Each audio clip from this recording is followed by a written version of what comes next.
John Doody, the mastermind behind Gold Stock Analyst Day, joins me now. John, good to be reunited with you. Well, nice to have you again here again this year, Daniela. Absolutely. We're happy to be back. What can we expect tomorrow? It's your top 10 mining companies, right? Well, the top 10 gold and the favorite 5 silver. So there'll be 15 companies making presentations to our current subscribers who've come here for the day. Starts at 7:30 in the morning, runs to about 7:30 at night, which is the cocktail party. Absolutely. So, John, I guess that's what I'd like to ask you is when you're selecting these companies, what do you look for? Because I know you're not chasing the price of gold.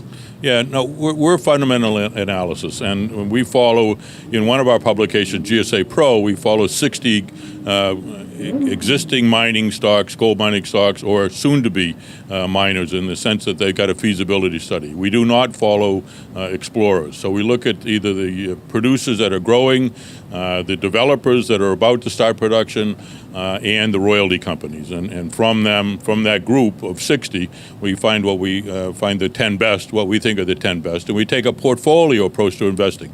We tell subscribers, do not try to cherry pick our list of 1 or 2. If we could do that, we'd only have a top 1 or 2, but it's impossible.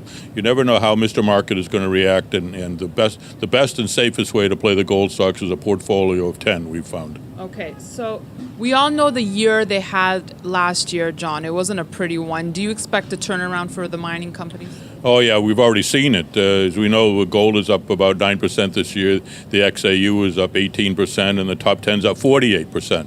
And so we had a bounce, and the question is, are the stocks ahead of the metal? And they may be a little bit ahead of the metal. Sometimes the stocks lead the metal higher. Sometimes it's the reverse. And there was such a sell-off at the end of last year. Any professional money manager that had gold in his portfolio got rid of it by the end of the year, and that's what drove the prices lower. And they've all bounced off of that. And now is the time to be cautious. We'd like to see the gold price pick up to a higher level that would justify the current stock prices. You know what's interesting, John? Especially the conferences I was covering towards the end of last year, I saw how attendance was really dwindling.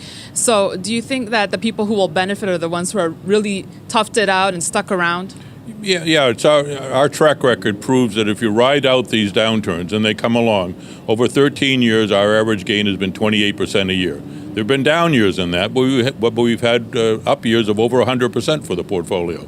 So if you just stay with it, you'll be all right. So I know you've said many times that you don't chase the price of gold, but you still follow the fundamentals closely, right? You still follow the Fed, you still track the U.S. dollar. Sure. Well, I'm a former professor of economics, and that's what all my education is in. So, I think we've got a very liberal Fed monetary policy. The Fed cannot get rid of the dollar or the debt that is bought on its balance sheet. It's going to let it run off over the next 25 years. So what that means is we're going to have all the money that the Fed's pumped into the economy, and ultimately the economy is going to get rolling.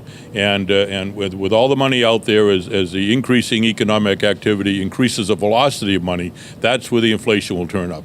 And it may not be this year, but it'll be next year. And the point is that you want to be ahead of these incidences, not behind them. And you have to anticipate, the increased inflation that will come ultimately from all this increased money. On that note, John, thank you so much. We look forward to tomorrow. Great. I'll see you bright and early. Absolutely. And thanks for watching. We'll have coverage from GSA Day tomorrow, so stay tuned to Kitco.com. In the meantime, you can email me at newsfeedback@kitco.com. Any comments or questions, or follow me on Twitter at Daniela Cambone. Thanks for watching.